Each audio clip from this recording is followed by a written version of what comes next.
Assalamualaikum warahmatullahi wabarakatuh. Selamat sore dan salam sehat serta bahagia selalu. Berjumpa kembali kita di Desa Institute dalam program Sambel Desa, sama-sama belajar tentang desa. Dan episode sore ini adalah episode ketiga dari pembelajaran kita untuk menyusun peta jalan SDGs desa. Dan tetap bersama dengan kita ada pemantik yang memberikan materi mulai dari hari Rabu, Kamis, dan hari ini terakhir untuk materi belajar menyusun peta jalan SDGs desa. Selamat sore, di sini sudah bergabung dengan Kang Imanuddin, TPP dari Kecamatan Baturaden, Kabupaten Banyumas. Selamat sore Mbak Tia, selamat sore, salam bahagia seluruh warga Sambel Desa yang bisa bersua di sesi ketiga tentang bagaimana suatu pekerjaan peta jalan desa akan kita selesaikan bersama-sama. Enggak? Oke, iya Kang Iman. Perlu merefresh kembali bahwa di episode hari Rabu kita membahas tentang penyusunan peta jalan SDGs dengan menguatkan di regulasinya atau dasar hukumnya. Kemudian di kemarin di hari Kamis kita penguatan di bagaimana kita bisa masuk ke dalam dashboard SDGs dan melihat skor serta melihat rekomendasi. Dan hari ini kita akan menindaklanjuti untuk penyusunan peta jalan SDGs desa. Mari teman-teman kita belajar bersama di forum ini dan akan dipandu oleh pemantik kita yaitu Kang Imanuddin. Selama 1 jam ke depan kita akan membahas topik yang luar biasa yaitu belajar menyusun peta jalan SDGs desa. Monggo Kang Iman. Terima kasih. Assalamualaikum warahmatullahi wabarakatuh. Selamat sore, salam bahagia dan sejahtera untuk kita semua. Salam kebajikan. Bahwasanya pada sore hari ini saya mohon izin dengan rasa hormat saya kepada seluruh warga yang Sambel Desa yang hadir di Zoom ataupun di YouTube. Saya hanya ingin berbagi apa yang saya miliki, tentunya penuh dengan ketidaksempurnaan, tetapi bagian dari sebuah ikhtiar diri saya. Semoga ini bisa bermanfaat. Dan sedikit saya informasikan bahwa insya Allah kami keduanya besok hari Sabtu dan Minggu beliau Gus Salim hadir di Banyumas. Semoga selalu diberikan kesehatan, perlindungan dari Allah SWT, sehingga acaranya akan berjalan dengan lancar dan sukses, membawa keberkahan khususnya bagi warga Kabupaten Banyumas. Dan selanjutnya kami akan membuka apa yang tadi disampaikan oleh Pak Dias, bersama dengan Pak Dias. Ini adalah peta jalan SDGs yang saya buat dan saya dapatkan berdasarkan beberapa literasi yang sesuai dengan ketentuan yang berlaku. Artinya tadi saya sebutkan oleh Dias, itu ada beberapa hal yang harus dipahami bersama. Ini adalah dasar hukumnya yang menjadi bagian daripada sebuah penyusunan.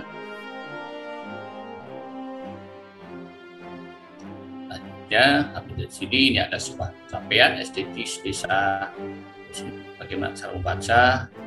Yang telah kemarin sesi kedua tentang sifat SDGs desa. Kita bisa membuka, kita bisa menerapkan, kita bisa mengambil atau mengunduh, siapa yang bisa mengambil, siapa yang bisa mengunduh, dan dipergunakan untuk apa saja. Ini adalah prasyarat bagi kita memasuki sebuah medan peta SDGs desa. Ini adalah sesi yang ketiga, adalah rekomendasi program. Sebetulnya program itu akan digunakan apa sih? Tentunya di sini ada untuk menerjemahkan, mengimplementasikan apa-apa yang ada di sebuah capaian SDGs desa. Seperti halnya kemarin, jelaskan bahwa ibu-ibu yang saya hormati, seluruh rakyat desa, perangkat desa, BPD, dan para TPP sekalian, nggak apa-apa sambil melihat saya saling share dan care, bisa dibuka dashboard SDGs-nya gitu ya. Kemarin telah disampaikan apa-apa yang harus dikerjakan, bagaimana kalau dashboard itu tidak bisa dibuka, bagaimana hasilnya, ada yang seperti yang kemarin saya sampaikan. Di sini jelaskan bahwa rekomendasi program digunakan untuk menjelaskan arah sebuah capaian SDGs desa. Jadi rekomendasi program digunakan untuk menjelaskan arah sebuah capaian SDGs desa. Dapatkah kamu temukan rekomendasi program untuk membantu desa dalam urutan arah pembangunan? Nah, kemarin kita bisa melihat apa yang disampaikan oleh beliau Bu Novi. Itu adalah sebuah peta jalan SDGs yang bersifat dinamis. Karena apa? Itu kan sesuai dengan kebutuhan masing-masing desa yang terjemahkan dalam RPJMDes dan RKPDes. Dan tentunya di RPJMDes dan RKPDes itu ada capaian untuk N+1. Nah, di sini ada rekomendasi program. Nah, dengan adanya rekomendasi program, dengan adanya rekomendasi program, maka akan bisa menemukan itu ada sasaran, ada target, gitu ya. Nah, ini yang harus kita pahami bersama-sama. Karena disinilah di dalam rekomendasi program itu muncul di dalam dashboard. Ada sasaran, ada target, ada program. Saya misalkan sasaran SDGs capai 16, targetnya untuk SDGs 15 apa, terus terakhir adalah untuk program capaian target 18 apa. Ya nanti kalau di masing-masing capaian tentunya akan berisi ada sasaran, ada target, ada program gitu ya. Jadi wah kalau kayak gitu yang 16 keluar sasarannya aja ya enggak. Di 16 juga kan keluar sasaran, target, dan program begitu yang lainnya.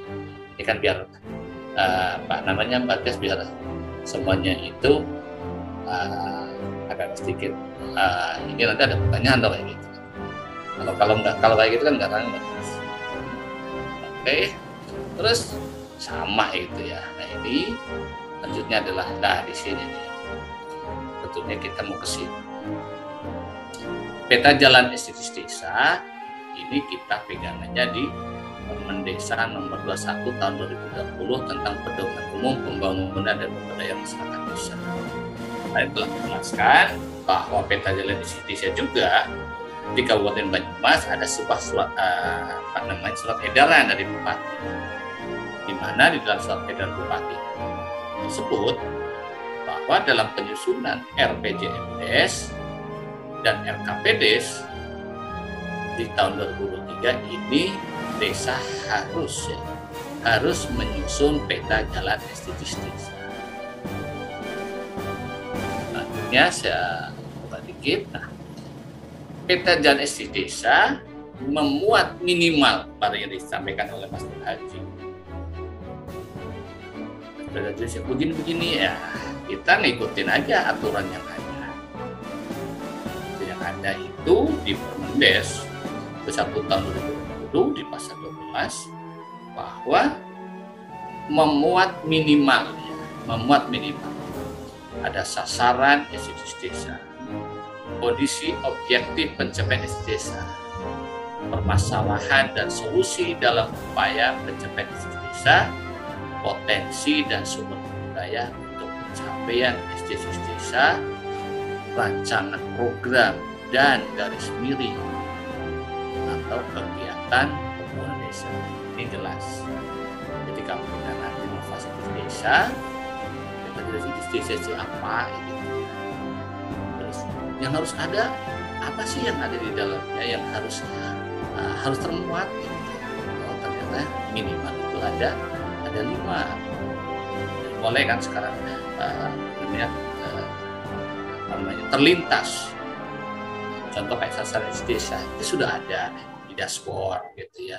Kondisi objektif. Nah di sini kondisi objektif ya memang capaiannya baru tempatnya batis baru 5% ya 5% ya udah diterima lah.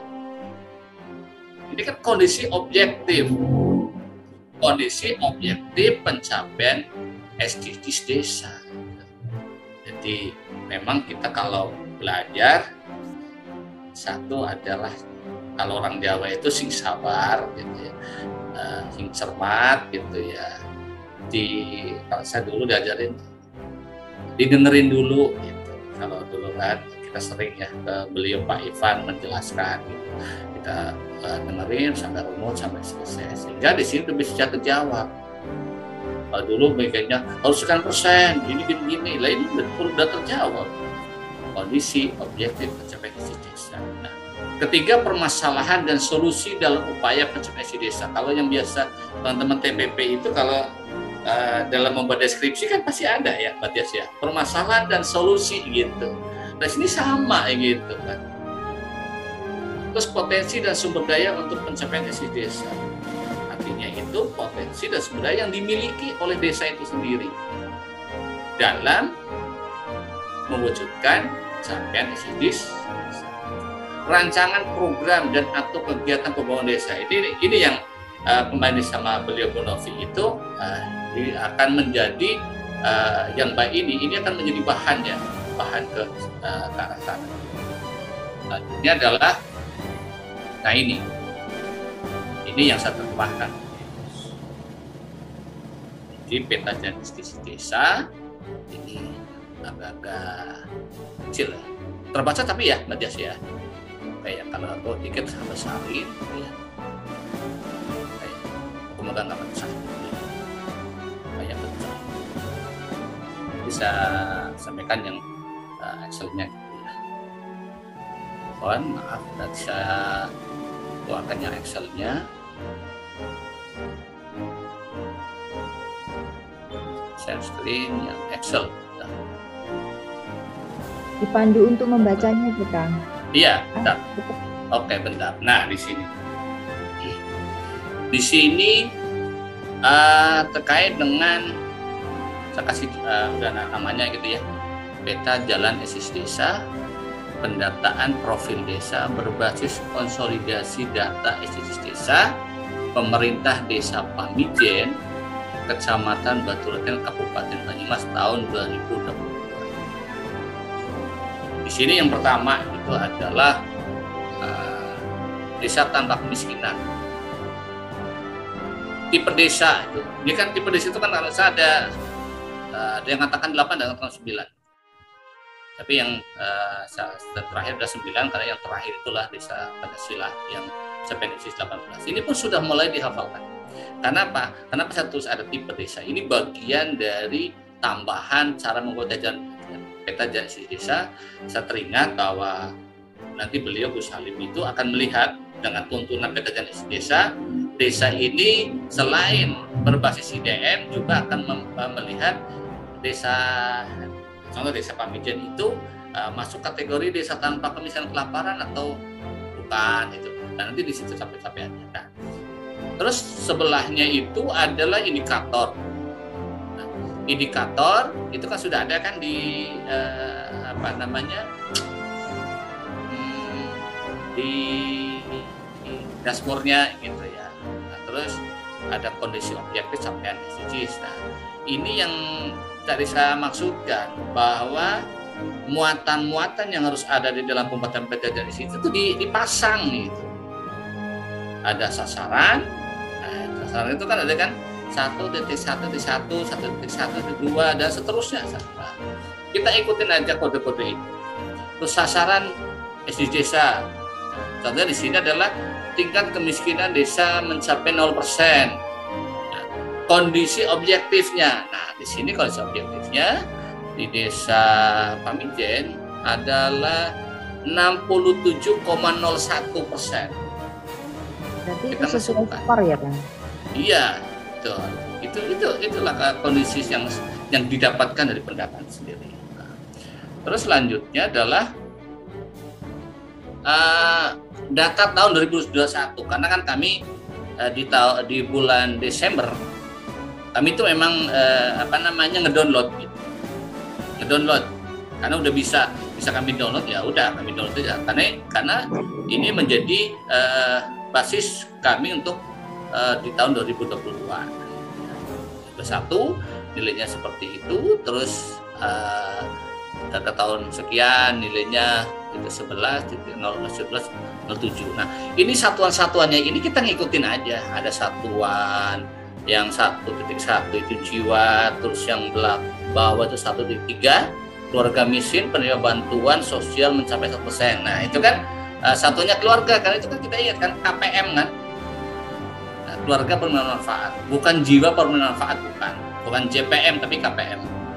Nah, terus selanjutnya adalah yang sebelah, permasalahan dan solusi dalam upaya pencapaian SDGs desa. Kemarin oleh beliau promosi sudah ada sebetulnya itu ada bocorannya sudah, yaitu apa? Berupa kegiatan untuk mencapai target yang diinginkan untuk menuntaskan sebuah capaian itu sendiri. Nah, ternyata kalau kondisi di Desa Pamijen dengan kondisi seperti itu, kami menuntun mengambil data pemberian BLT, BST, BPNT, PKH dan lain. Yang kedua adalah fasilitasi modal usaha bagi masyarakat miskin, baik dari BUMDes maupun dari perbankan. Kenapa saya ngambil ini? Karena di dalam tingkat kemiskinan desa mencapai 0%, secara global itu ada dua yang harus saya hadapi, harus saya selesaikan di sini, yaitu adalah tingkat kemiskinan yang produktif sama non produktif. Kalau yang non produktif, yang usianya 64 ke atas, mungkin itu adalah janda, kalau enggak yang sudah lanjut usia, di atas 64 dia hidup sendirian, gitu.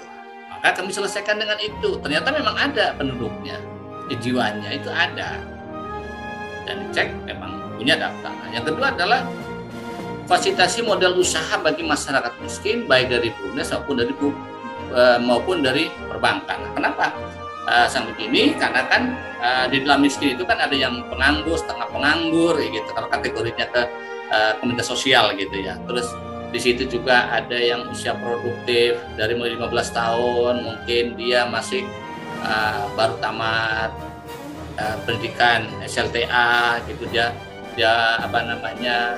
tidak cukup biaya, mungkin akhirnya oleh desa karena warganya miskin, ini perlu dikasih modal atau mungkin suruh mengikuti sebuah pelatihan ke BLK, ataupun nanti desa itu memfasilitasi ada kursus yang remaja yang suka kursus ingin menjahit. Menjahit itu lumayan loh Mbak Tias, karena apa? Minimal itu 10.000 loh. Memperbaiki sana kalau saat di kota itu ya cuma mermakna 10.000. Nah, seperti itu ya Kang Dedi, mungkin sama lah ya di Pangandaran juga sama lah gitu. Itu kan sangat mudah, tapi kadang-kadang kita belum kebuka sih. Nah, berikutnya adalah untuk peka yang masih usia produktif gitu, mungkin ada yang penjual keinginan kayak bertani, mungkin ya anggota KWT gitu, sesuai dengan model-model ketahanan pangan. Nah, potensi dan sumber daya untuk pencapaian SDGs desa. Nah, potensinya kan dia punya data kemiskinan, ada kelompok UMKM, ada di desa itu dia punya marketplace, itu udah berkembang. Jadi ini yang potensi dan ini adalah sesuai dengan kondisi desa masing-masing. Yang tahu persis adalah PLD sama pemerintah daerah, juga pendamping desa. Ini harus paham. Nah, kita sudah seberapa tahun, Om Gamal, udah 5 tahun ya kita dampingi desa itu nggak pindah-pindah kan, gitu, jadi hafal gitu. Apalagi Mbak Tias mau tahun ke-6 jadi gitu. Nah, di situ nanti ketahuan, oh ternyata potensi untuk menyelesaikan yang tadi, yang permasalahan itu bisa dengan cara itu. Nah, terus rancangan program dan garis miring atau pembangunan desa. Nah, ternyata ini rancangan program inilah yang nanti untuk menyelesaikan masuk ke belanja desa. Datanya itu di Siskudes. Oh ternyata yang data ini masuk di kenapa di bidang 5? Itu kan kalau untuk penyelesaian BLT kan bidang 5, keadaan mendesak. Yang kedua, untuk menyelesaikan tadi yang fasilitasi modal, bidang 4 subbidang dukungan penanaman modal, kegiatan pendampingan dan pemberian modal usaha pada masyarakat miskin. Nah, sampai di situ nanti kita geser, ini harus ada capaiannya. Nah, tahun capaian garis miring tahun pelaksanaan. Ini kan sudah ada di mana? Di dashboard ya. Ya, di hasil rekomendasi ya, Mbak Tias ya. Nah, itu tinggal kita masukin saja gitu ya. Terus kemenangan, nah di sini ini pun harus kita sebagai pendamping harus meyakinkan, harus punya jejaring aset. Kalau BLT sekian orang ini bisa nggak ya kita selesaikan oleh desa? Oh bisa, berapa persen? Oh nggak bisa, mungkin nanti ada bantuan dari kabupaten. Nah, isi makanya sama saya centang aja gitu, semuanya. Terus kayak PKH siapa tahu gitu ya, dari nah, terus standar pelayanan minimal SPM. Nah, berarti kan harus standar minimal kan di keuangan gitu kan. Nah, sehingga jenis urusannya itu apa? Untuk ketentraman, ketertiban umum dan perlindungan. Pasti masyarakatnya kan tujuannya adalah sejahtera. Terus kekhususan indikator. Nah, ini yang harus kita bisa tadi. Kalau yang akan dikasih BLT itu adalah KPM usia tidak produktif dan lanjut usia menerima. Jadi nanti pada saat Musdes, peta genesis ini bisa menuntun akhirnya masyarakat itu, oh ternyata yang dapat BLT yang kayak gitu. Jadinya semuanya bisa mengedukasi diri. Kebutuhan yang harus terlayani, oh ternyata ya kita enggak lah, masa kita masih punya kayak gini, kita masih BLT. Oh ya udahlah kayak gitu, saya punya modal usaha, kadang-kadang itu Senin Kemis gitu, bisa nggak saya dapetin? Oh ternyata bisa. Nah, maka di sini warga miskin produktif dan warga miskin yang memilih UMKM. Nah, artinya produktif itu kan berarti dia ada kemauan untuk bisa berwirausaha, bisa untuk mendapatkan pekerjaan. Ketika ingin mendapatkan pekerjaan berarti dia harus ada sebuah skill ya, dilatih, untuk disiapkan di tenaga kerja yang terampil. Nah, selanjutnya adalah referensi atau literasi. Ya udah literasi yang yang mengatur terkait dengan pengentasan kemiskinan tadi yang 1.1 disebutin. Nah, terus indikator yang sama atau identik artinya adalah 1.1.1 itu identik dengan kode berapa. Nah, ternyata ini adalah 1.1.2 yaitu identik dengan kemiskinan ekstrim. Nah, sehingga dari sini desa bisa mengambil kesimpulan, oh berarti untuk menyelesaikan kemiskinan persen ini saling beririsan dengan cara penyelesaian dari kemiskinan ekstrim. Begitu Mbak Tias, sedikit yang saya sampaikan. Semoga pemantik ini tidak elok kalau saya terlalu monoton. Saya membutuhkan sebuah dialog, sebuah audien, sehingga apa yang menjadi kekurangan saya siap dengan penuh rasa hormat bisa perbaiki. Begitu Mbak Tias, terima kasih. Iya, menarik sekali apa yang sudah dipaparkan oleh Kang Iman. Baik teman-teman, kita akan membuka forum diskusi untuk topik sore hari ini. Tapi yang jelas yang perlu dipahami bersama bahwa kita bisa masuk ke materi ini jika materi kemarin kita paham. Artinya bahwa dasar untuk menyusun peta jalan SDGs itu adalah kita bisa masuk dalam dashboard SDGs, kemudian melihat skornya, melihat hasil rekomendasinya dan mengunduhnya untuk kemudian kita analisis dan masuk dalam peta jalan SDGs. Oke teman-teman, kita buka session pertanyaan. Sebelumnya perlu kami sampaikan bahwa nanti materi ini akan kita share di linknya YouTube Sambal Desa. Jadi teman-teman bisa unduh nanti di link YouTube-nya Sambal Desa. Oke, sudah ada yang raise hand di sini. Ada Kang Dedi Kusmana. Monggo Kang Dedi, open mic.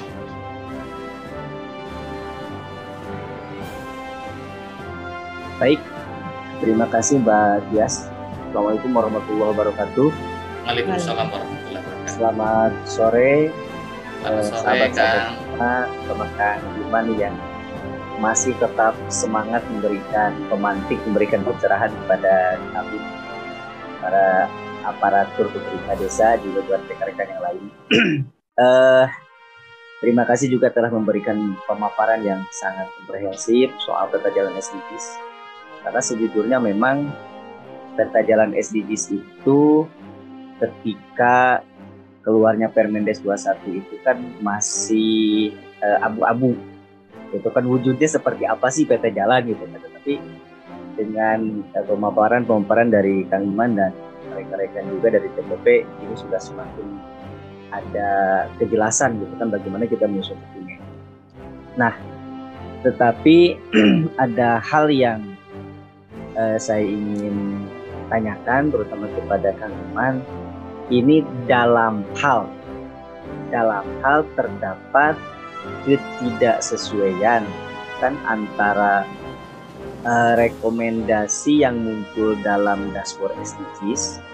Mungkin itu ketidaksesuaiannya apakah karena memang kesalahan input atau hal lain yang intinya bahwa terdapatlah kesalahan. Misalkan satu contohnya gitu, di desa saya itu tiba-tiba muncul rekomendasi miskin ekstrim, bahkan jumlahnya luar biasa 1.700 lebih, yang harus diselesaikan tahun 2023 itu sekitar 575 KPM warga miskin ekstrim gitu. Padahal pada kenyataannya itu jelas tidak ada. Nah, pertanyaan saya, apakah kami di desa harus tetap mengikuti rekomendasi itu dalam penyusunan RKPD 2023 atau itu bisa diabaikan? Kalau itu bisa diabaikan, dokumen apa yang harus kami siapkan kan agar tidak muncul pertanyaan di kemudian hari, kok kenapa di rekomendasi muncul ini harus diselesaikan 2023 sebanyak sekian KPM miskin ekstrim tetapi desa A misalkan tidak melaksanakannya. Itu saja Kang Iman. Terima kasih. Assalamualaikum warahmatullahi wabarakatuh. Waalaikumsalam. Monggo lanjut dijawab Kang Iman. Oke, terima kasih Kang Dedi. Apa yang disampaikan oleh Kang Dedi sebetulnya di runut kedua ya Mbak Tias ya. Kemarin kami udah menjelaskan singkat ini, tapi nggak apa-apa. Karena kalau sering dijelasin, jadi kita sama-sama jadi ingat dan terus belajar. Jadi gini Kang, kita itu entry point-nya adalah finalnya membuat peta jalan SDGs desa. Dari sebuah dinamika yang muncul bahwa peta jalan desa itu memuat minimal, bisa kita lihat di pasal 12. Nah, dari apa yang didapatkan, contoh kondisi objektif pencapaian SDGs desa. Nah, sekarang kondisi objektif pencapaian SDGs desa itu munculnya di mana? Kan di dashboard. Nah, terus permasalahan dan solusi dalam upaya pencapaian SDGs desa itu nanti akan muncul di rekomendasinya.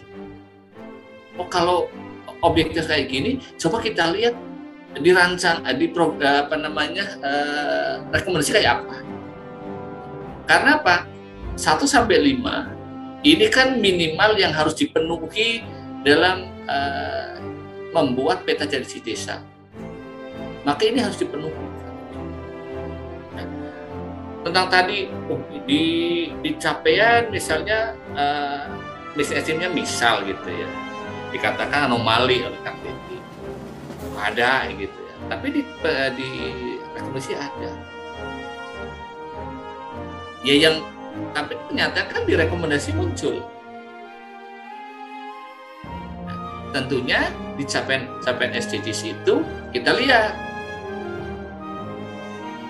itu di data di tahun berapa, di semester berapa, nanti kan di semester 1 ini tahun berubah. Kalau ada update pasti akan berubah. Berarti kalau gitu peta jalan SDGs desa itu setiap 6 bulan sekali ada sebuah bahasanya kita itu ada perubahan, iya, karena perintah seperti itu.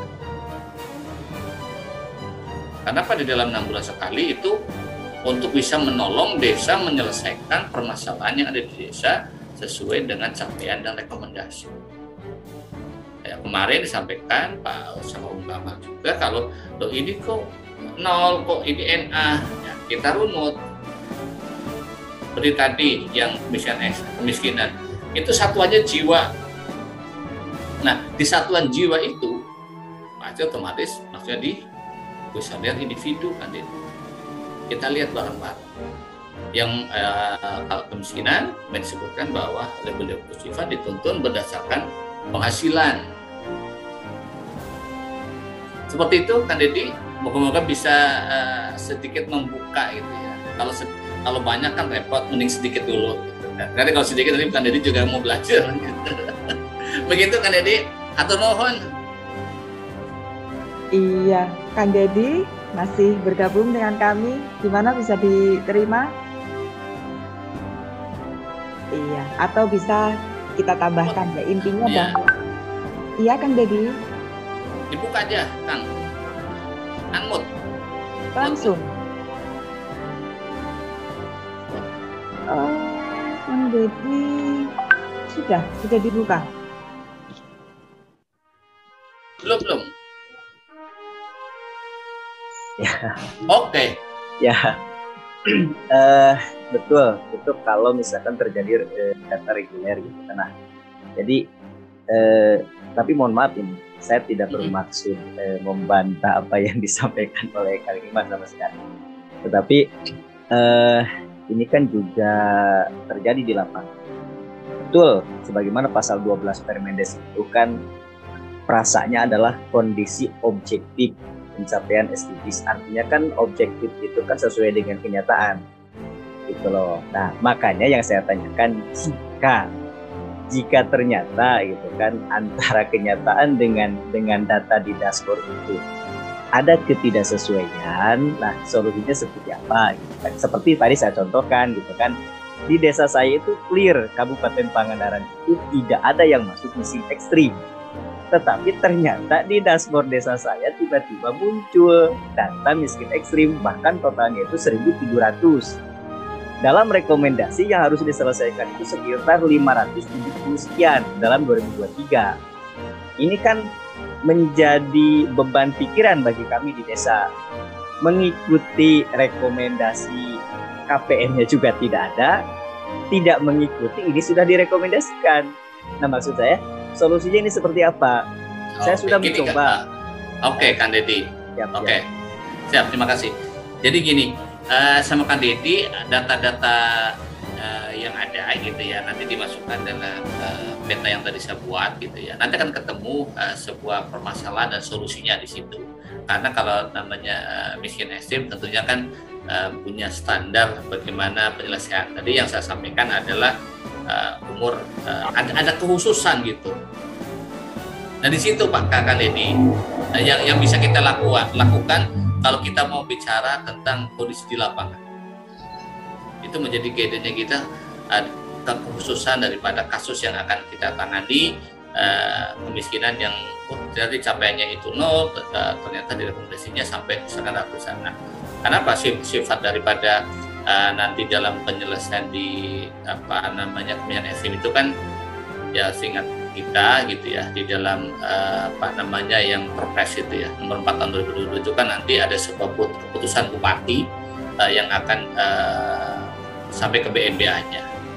Kalau ini kan memang tata aturannya membuat peta jadi seperti ini gitu Pak Deddy. Jadi saya tidak bisa keluar dari itu.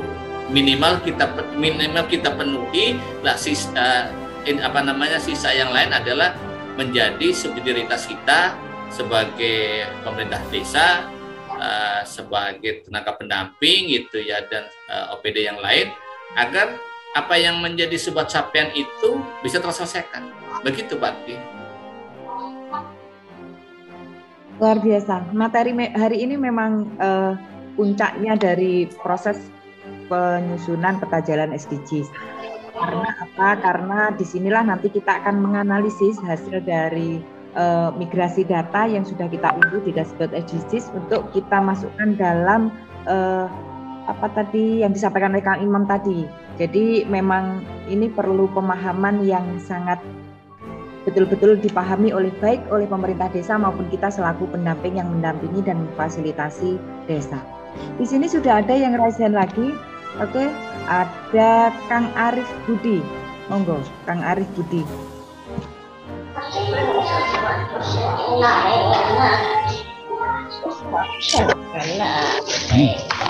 Assalamualaikum. Waalaikumsalam, Mas Arif. Selamat sore. Selamat sore. Caranya masuk sini. Ayo lagi. Terima kasih waktunya.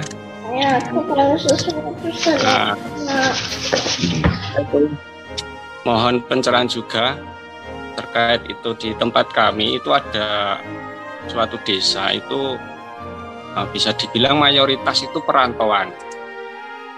Kebetulan selama pandemi ini kan jarang pulang.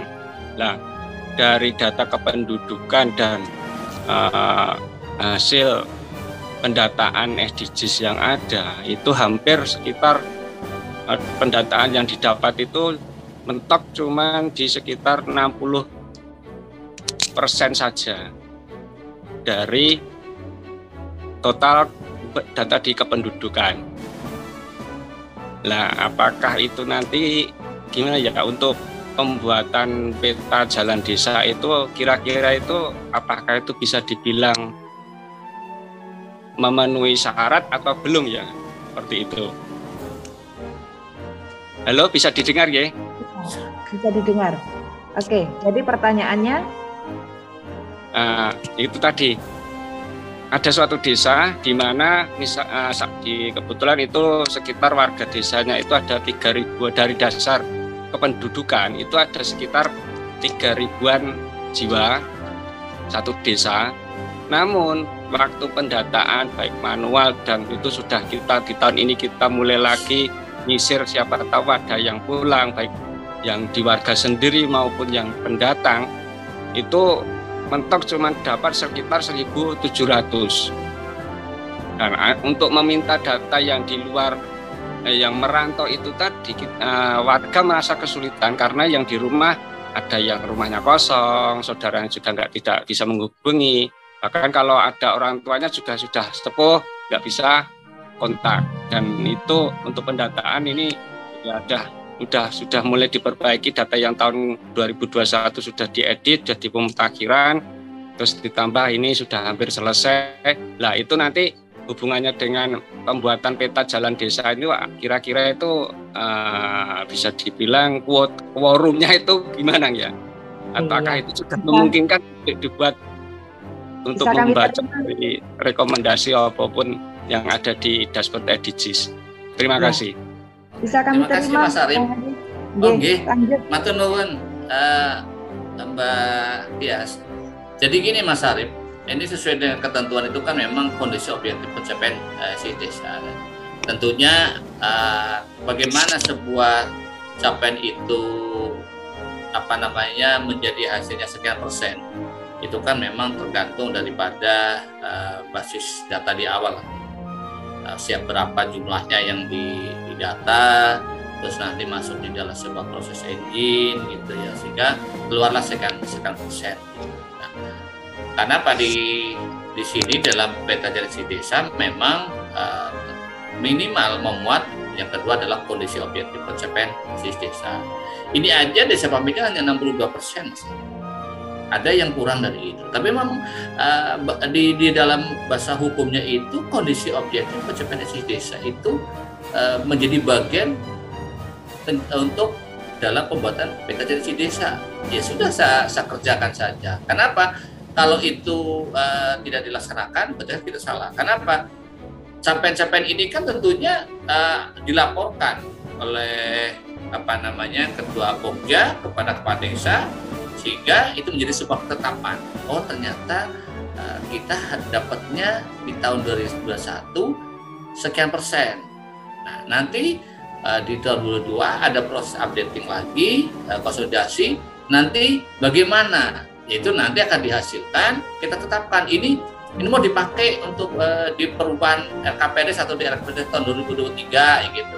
Ya udah, berarti kita harus ada sebuah putusan bahwa ini loh hasil pendataan yang kemarin ini selesai, terus akan menjadi sebuah penghantar untuk membuat peta jalan desa. Contoh kayak di Banyumas. Di Banyumas itu untuk pembuatan RKPD tahun 2023 itu harus membuat peta jalan desa. Ya udah kita penuhi. Nah, ternyata peta jalan desa dibuat itu minimal A, B, C, D, E.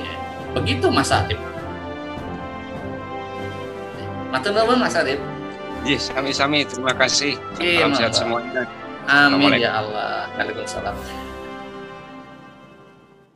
Sambil berjalan nanti kita akan belajar bersama. Di sini masih ada yang raise hand. Monggo, Kang Agus. Iya. Assalamualaikum warahmatullahi wabarakatuh. Waalaikumsalam warahmatullahi wabarakatuh.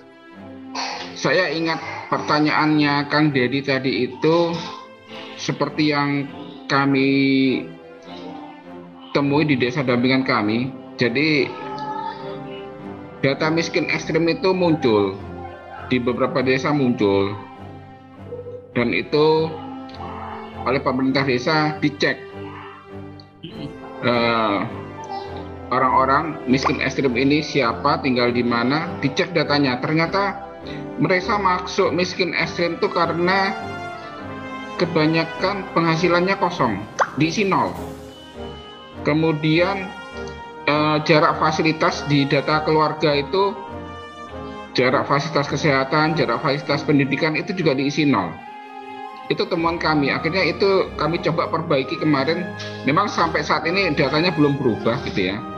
Tapi kami lihat memang kesalahan-kesalahan tidak diisinya penghasilan itu sangat berpengaruh dengan munculnya data miskin ekstrim. Jadi pemerintah desa sudah yakin bahwa ini nggak mungkin miskinnya orang kaya tapi miskin ekstrim, ternyata penghasilannya diisi nol oleh pendata.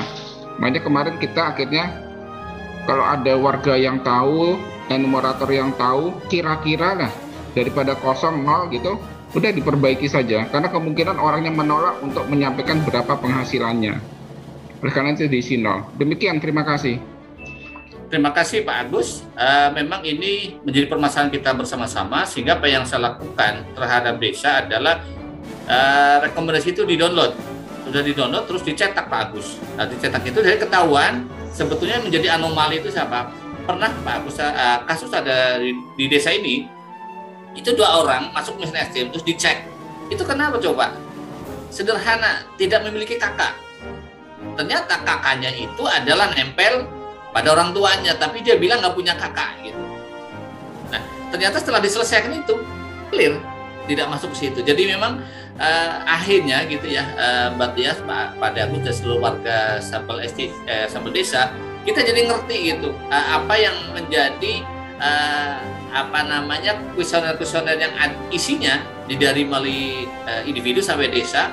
Titik-titik kritisnya yang menjadi kata disampaikan oleh Pak Agus. Titik kritisnya kalau misalnya ternyata penghasilan. Oh, berarti kalau penghasilan, berarti ini adalah menjadi kuncinya kita. Dan sehingga untuk menyelesaikan itu, seperti tadi yang saya sampaikan di peta jaringan desa. Nah, selanjutnya adalah kalau belum berubah, itu mesti harus bertingkat Pak Agus.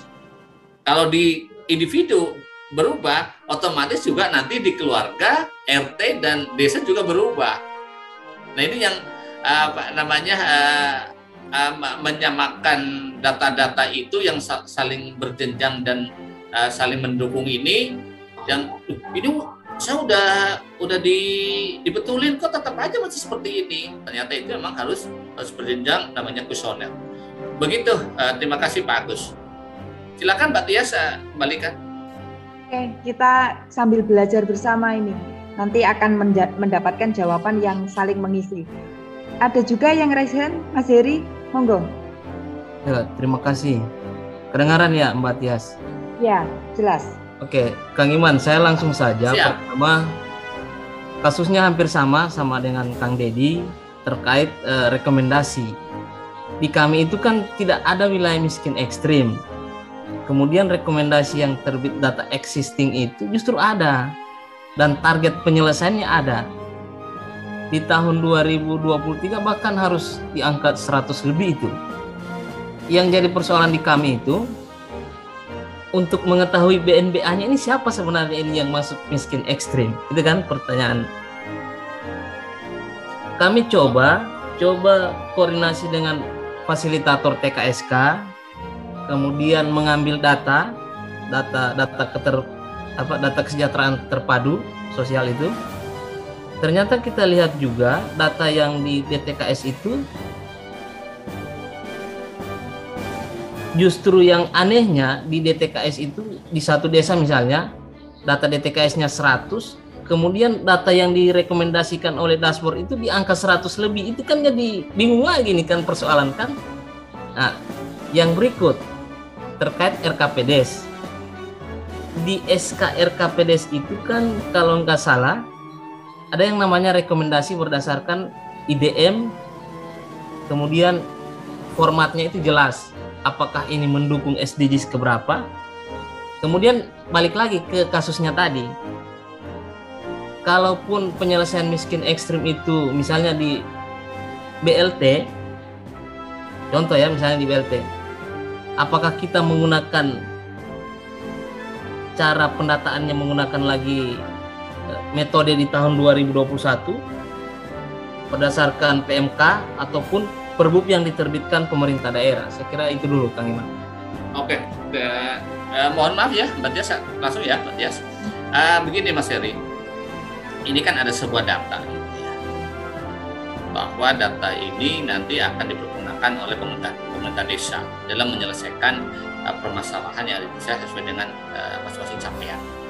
Jadi contohnya adalah tentang desa tanpa kemiskinan, timbul adanya BLT sampai harus mencari siapa sebenarnya, padahal di capaiannya nggak ada, tapi di rekomendasinya ada, bahkan di dashboard itu ada. Nah, di sini yang harus kita bareng-bareng adalah kan ada bunyi konsolidasi data. Ternyata data pada saat dibawa untuk memutuskan suatu permasalahan di belanja desa, artinya kan masuk ke teknik itu di RKP itu. Nah, tentunya tadi di RKP itu misalnya harus ada data dari IDM, ini udah kita bawa, data dari SDGs kita bawa, terus data dari mungkin tadi sebutkan oleh DTKS, data mungkin punya sendiri data kemiskinan yang ada di desa itu melakukan sendiri. Nah, data-data ini kan kita konsolidasikan bareng-bareng untuk menyelesaikan di teknis dan sampai ke belanja. Nah, tentang misalnya tadi ada sebuah keraguan gitu ya, data yang disebut SDGs. Jadi yang tadi saya sampaikan, ada dua warga ternyata masuk miskin SD. Ternyata pas dilihat di print terus dilihat ID-nya itu karena tidak memiliki kartu keluarga. Ini fakta. Pak Kades juga sampai ini bisa miskin ekstrim gitu, gimana ceritanya kalau dibuka. Oh ini enggak, dia mengaku tidak memiliki kakak gitu. Nah otomatis setelah ditik, oh dia punya, ya udah kita perbaiki. Ternyata selesai tidak masuk ke kemiskinan ekstrim itu, Mas Her. Nah ini kan penyelesaian itu tidak mesti harus langsung action, dalam artian langsung ke belanja kan tidak. Tentunya data ini juga harus dibawa di dalam satu musyawarah, diperhatikan bahwa ini ada datanya seperti ini. Kalaupun nanti di peta jalan SDGs, itu di peta jalan SDGs data seperti itu, iya. Karena peta jalan SDGs desa itu minimal itu memuat ada 5 data kondisi objektifnya seperti ini loh. Terus permasalahan dan solusi dan upaya tadi sudah saya jelaskan secara runut. Ada sebuah indikator khususan bagaimana untuk menyelesaikan target-target capaian yang dimaksud oleh desa harus diselesaikan. Begitu Mas Heri yang bisa saya sampaikan. Iya, nanti kita akan terus berkesinambungan untuk saling belajar. Selanjutnya ada Pak Alder Wentiang, TPP dari Talaut. Dipersilahkan Pak.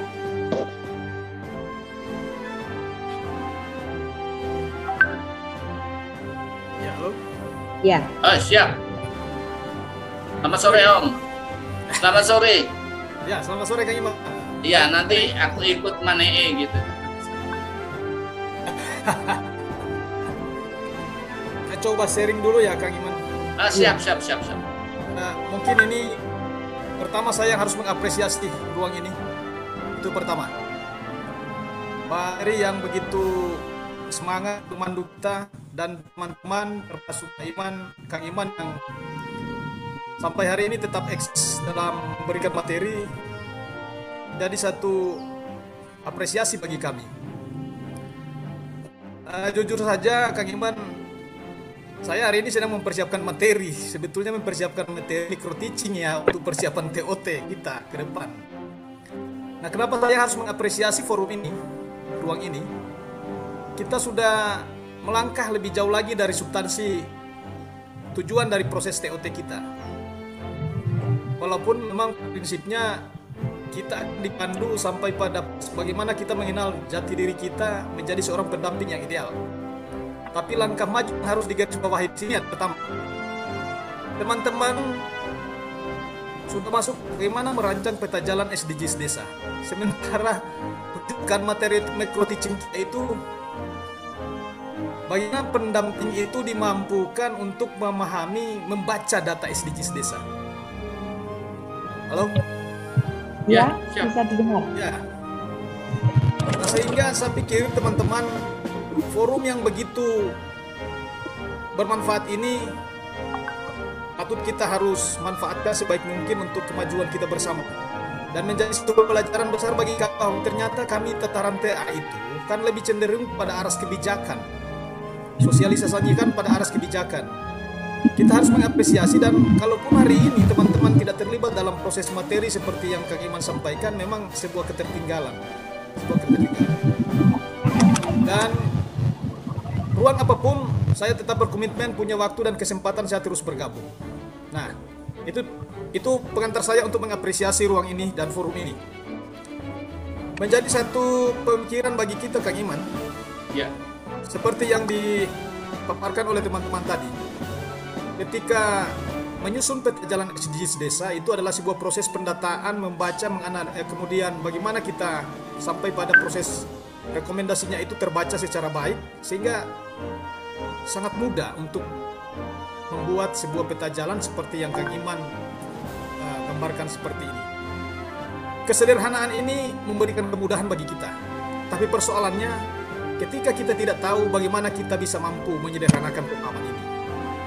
Nah, persoalan yang paling substansi bagi kita saat ini pada aras kebijakannya adalah ketika desa itu tidak dapat melakukan proses pendataan, termasuk data yang belum terbaca, kendalanya adalah bagaimana kita menelusuri DNBA terhadap sasaran kegiatan yang harus kita capai untuk pencapaian tujuan rekomendasi itu. Itu pertama, itu persoalannya. Maka pertanyaan saya juga akan berulang di tempat ini bahwa bagaimana kita mau mensinergikan atau mengkolaborasikan ketika substansi data SDGs desa itu tidak terbaca, sementara merekomendasikan juga harus mengoleh ke data IDM. Nah, itu persoalannya. Sementara data IDM itu sifatnya masih sangat makro, masih sangat umum, walaupun memang substansi dan lokus tujuan kegiatannya itu sudah terbaca. Tetapi kan dengan adanya data mikro, kita mendapatkan kekhususan bahwa terhadap kemiskinan ekstrim menunjuk kepada siapa penerimanya, itu yang belum terbaca. Nah, ini menjadi pergumulan kita bersama, teman-teman, kalau saya menyimak pertanyaan dari teman-teman kita dari awal. Nah, sehingga saya masih lebih cenderung ke pemikiran bagaimana ketika kita mau memadukan data tersebut menjadi satu data yang akurat juga. Apakah ada perhitungan atau ada cara-cara yang lebih partisipatori untuk mengukur ketika rekomendasi itu belum memuat data NPA yang dimaksudkan oleh teman-teman tadi. Ini Kang Iman mungkin yang menjadi juga pergumulan saya sampai hari ini itu, Kang Iman. Ketika kita berusaha untuk mewujudkan satu pencapaian tujuan terhadap penuntasan atau penghapusan kemiskinan ekstrim, tetapi kualitas data kita belum sinkron atau belum terbaca atau belum keluar dalam rekomendasinya. Nah, sampai hari ini kita belum bisa membaca data kemiskinan ekstrim pertama itu, SDGs pertama itu belum terbaca. Walaupun teman-teman lain memang pendataannya sudah masuk. Itu mungkin Kang Iman yang menjadi sharing kita, walaupun saya antar dengan beberapa statement apresiasi, bahkan memberikan panduan sedikit terhadap forum kita ini. Saya pikir itu Kang Iman. Terima kasih, Pak Heri. Terima kasih. Terima kasih. Maka Pak Heri, Pak Tias, dilanjut? Iya. Lanjut Pak. Oke. Terima kasih Alder. Sangat senang kita bisa bertemu lagi. Nanti suatu saat saya bisa ketemu ikut mana ini. Saya sampaikan gini Bang Alder, ini ada yang menarik. Saya sharekan lagi apa yang tadi saya sampaikan. Nah, untuk menjawab apa yang tadi disampaikan oleh Bang Alder, ini ada referensi Bang Alder. Saya tambahkan, minimal peta jalan SDGs itu memuat ada 5. Di dalam Permendes 21 harus memuat minimal 5 yang tadi saya sebutkan di pasal 12. Nah, di luar itu ya kita nambahkan kan boleh. Ini akan memudahkan kita untuk menyelesaikan permasalahan di target, sasaran, dan isi dari rekomendasi. Contohnya seperti ini. Nah, untuk menyelesaikannya tadi, ada impres, ada perpres, bisa ditambah lagi nggak bisa? Ya bisa. Sehingga apa yang tadi belum tercover, contoh yang tadi Mas Heri itu ada data ini belum tercover, jadi masukkan saja di referensi literasinya, sehingga nanti bisa menjadi bagian untuk menjawab atau membackup kekhususan indikatornya.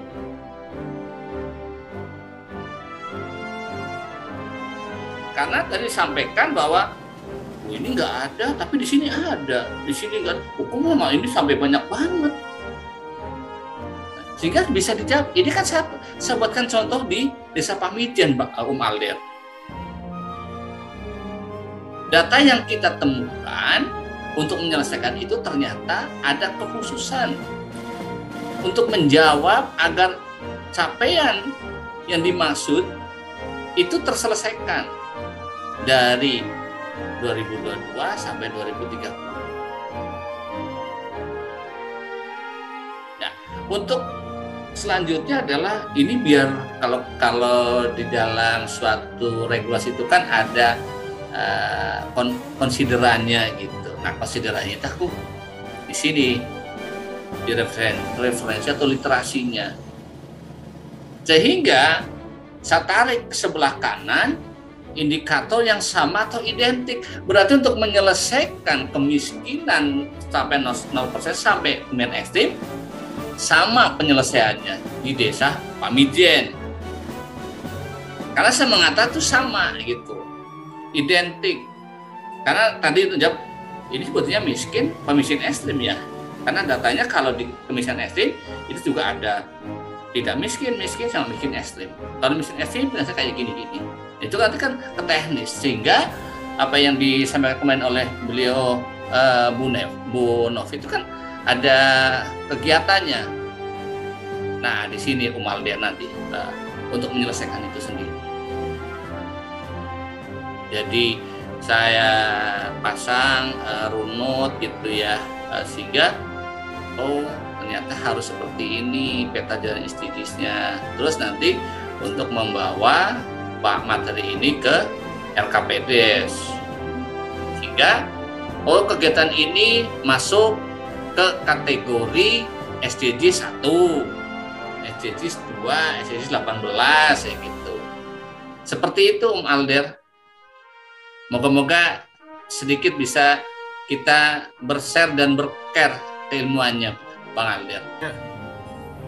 Iya, kita akan terus mengupgrade diri ya untuk terus belajar bersama-sama di forum ini. Masih ada yang raise hand? Bang Kamal bergabung di forum ini. Monggo. Terima kasih Mbak Tias. Langsung aja Kang Iman. Siap. Kemarin pertanyaan saya masih sama. Karena hari ini ternyata masih terulang kembali. Tapi agak sedikit mengoreksi beberapa teman yang menyampaikan terkait kenapa data itu tidak terbaca atau masih NA. Mungkin karena ada data yang belum terisi, misalnya terkait pendapatan. Tapi kalau kita mencermati pada inputan data tahun ini, kita tidak akan mungkin berpindah pada pertanyaan berikut kalau pertanyaan itu tidak terjawab. Kita nggak bisa langsung, maka otomatis kuesioner itu harus terisi, nggak mungkin tidak terisi. Kalau kita cermati bahwa kuesioner tahun ini berbeda dengan kuesioner tahun lalu. Kalau tahun lalu, kalau nggak ada isian kita bisa lanjut. Tapi kalau tahun ini kan kalau nggak diisi nggak bisa lanjut kan. Nah, maka otomatis inputan data tahun ini harusnya semua data itu terisi. Apakah terkait data pendapatan itu berdasarkan hasil wawancara dengan responden atau kita melakukan pengamatan? Nah, ini yang jadi persoalan. Tadi Heri mempertanyakan bersama Kang Dedi pertanyaan yang sama seperti kemarin terkait ada data rekomendasinya, tetapi tidak ada data BNBA-nya. Nah, ini mohon maaf Kang, ini mungkin gimana Kang ya? Kalau kita melihat penjelasan Kang Iman terkait indikator atau apapun, ini kan pemahaman saya itu melihatnya begini, Kang Iman bisa menganalisa bahkan membuat suatu peta jalan itu berdasarkan capaian yang ada dan rekomendasi yang ada, walaupun itu secara total 18 SDGs-nya belum 100%. Belum. Walaupun cuma 5%, tapi kan minimal data itu udah ada kan? Ada. Ya. Ini kebetulan desa Pamijen itu di atas 45%-an semua capaian. Nah, itu masalahnya Kang. Di wilayah kita itu, di desa dampingan saya, bahkan ada satu desa itu masih 0 semua Kang, masih NA semua. 18 SDGs-nya. Nah, ini kan gimana ya? Artinya mohon maaf ini agak sedikit menyinggung juga. Soalnya gini, kita udah berupaya menghubungi Sapa Desa berkali-kali, tapi jawabannya sama terus setiap hari kan. Nanti akan diteruskan, nanti akan diteruskan. Nah, maka solusi yang kami lakukan adalah kami melakukan pendataan manual. Karena gini Kang, nggak mungkin lah dalam satu desa nggak ada orang miskin. Nggak mungkin Kang. Saya nggak percaya ada desa 100%-nya nggak ada orang miskin. Saya nggak percaya. Kalau miskin ekstrim, oke, mungkin bisa nggak ada. Tapi kalau orang miskin, nggak mungkin nggak ada. Maka kami melakukannya berdasarkan data DNB tahun lalu. Maka dilakukanlah, kami minta kepada teman-teman perangkat desa untuk melakukan pendataan manual. Maka kemarin kami sudah dilaporkan, sudah dicapai data itu untuk 3 dusun itu ternyata kecil. Tapi itulah data real yang ada di lapangan, bahwa data kemiskinan itu sudah kami dapat dalam satu desa, tapi kecil nilainya, angkanya kecil. Jadi itu yang kami lakukan dalam upaya penyusunan RKPD tahun ini, sekaligus menyinkronkannya dengan data rekomendasi IDM, baik itu prioritas maupun super prioritas. Itu aja dulu Kang, makasih waktunya. Terima kasih Bang Gamal. Lanjut. Oke, terima kasih Om Gamal. Kalau saya bekerja ikutin aturan aja. Karena memang di situ bunyinya ada kondisi objektif sampai estetis. Nah terus saya harus bilang apa lagi? Kita harus mengapain lagi? Karena ada sebuah, atau harus kita buat peta jalan estetis seperti justru dengan adanya kondisi objektif itu, kita itu bisa memberikan umpan balik ke siapa? Di mana data itu diolah. Siapa yang mengolah? Kan nanti berurut. Kalau memang itu kesalahan ada pada data primer yang masuk, berarti ada pada kita. Kita wajib memperbaiki, kita wajib adanya proses pendataan dan mutakhir. Timbul lagi misalnya kita udah yakin bahwa itu betul gitu ya. Untuk meyakinkan, ya kita print, kita download, kita print. Ketahuan. Ternyata memang misal gitu, itu hasilnya memang menunjukkan ke arah 0, oh berarti data pada kita nginput itu harus diperbaiki. Tapi pada saat itu semua data sesuai gitu, kok masih 0, ya kita sampaikan. Karena kalau hal-hal semacam kalau udah ke teknis, berarti ada sebuah proses, ada sebuah deskripsi, ada sebuah materi yang dihasilkan, kita kasih ini loh bukti materialnya yang ada, kami sudah seperti ini kok, datanya masih seperti ini yang kami dapatkan. Begitu ungkapan yang bisa saya sampaikan ke solusinya. Ayo kita perkuat seluruh apa yang kita sampaikan itu dengan data. Ada oleh beliau Pak Ivan adalah daulat data ada di desa. Dari mana desa itu mendapatkan datanya? Tentunya ada dari partisipatoris seluruh masyarakat yang ada di desa. Maka wajib bagi kita adalah mengedukasi diri, membimbing teman-teman saudara kita enumerator, begitu juga dengan admin. Begitu Pak Tias yang bisa saya sampaikan. Moga-moga di sesi terakhir tentang peta generasi desa ini kita sudah bisa membuka, dan saya juga terima kasih atas kesempatannya diberikan oleh Mbak Tias. Kita saling share dan care bahwa tidak ada sesuatu yang begitu sempurna kecuali kita saling melengkapi atas kekurangan kita masing-masing. Terima kasih Mbak Tias. Iya, terima kasih Kang Iman, luar biasa menarik topik kita sore hari ini. Yang perlu dipahami oleh teman-teman bahwa data dasar menjadi kunci untuk kita menyusun perencanaan, baik perencanaan RKP, RPJM maupun dalam menyusun peta jalan SDGs. Jika memang data dasarnya belum sempurna, maka sebagai pendamping kita memfasilitasi kesempurnaan dari data tersebut. Ada ruang untuk memutakhirkan, ada ruang untuk memvalidasi, kemudian ada ruang juga untuk memusyawarahkan tingkat desa apakah data tersebut sesuai atau tidak. Jadi ada beberapa alur tahapan data tersebut bisa digunakan melalui pemutakhiran, melalui verifikasi, kemudian melalui penetapan di forum musyawarah desa. Luar biasa, kami juga memberi ruang kepada teman-teman yang lain yang ingin menjadi pematik materi di Sambal Desa untuk menghubungi kami dan kita belajar bersama di sini. Yang jelas forum ini adalah forum untuk belajar bersama sesuai dengan Permendes 19 2020 tentang Pedoman Umum Pendampingan Masyarakat bahwa TPP perlu melakukan peningkatan kapasitas secara mandiri maupun melalui komunitas pembelajaran, dan forum desa Sambal Desa memberikan ruang untuk kita belajar bersama-sama. Terima kasih Kang Iman, closing statement untuk hari ini. Terima kasih Mbak Tias, saya ucapkan terima kasih sekali atas saran dan paksaan yang diberikan kepada diri saya dan juga seluruh warga Sambal Desa, khususnya para pegiat desa, perangkat desa, BPD, dan TPP.